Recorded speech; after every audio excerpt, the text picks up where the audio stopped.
আমি আজকে যে রেসিপিটি শেয়ার করছি নিশ্চয়ই আপনাদের সকলের বাড়িতে এইভাবেই এই রেসিপিটি রান্না করা হয়। তবে মায়ের কাছ থেকে রেসিপিটি জেনে নিয়ে আমি কিভাবে সজনে ডাঁটা বানিয়েছিলাম সেটা আমি এবার শেয়ার করে নিচ্ছি।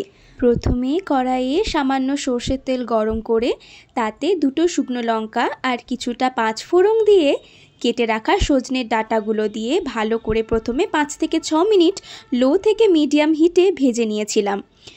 ডাঁটাগুলো ভাজা হয়ে গেলে 1 কাপ মতন জল এবং তার উপরে স্বাদ মতন নুন আর হলুদ দিয়ে সজনের ডাঁটাগুলো সেদ্ধ হওয়ার জন্য রেখে দিয়েছিলাম।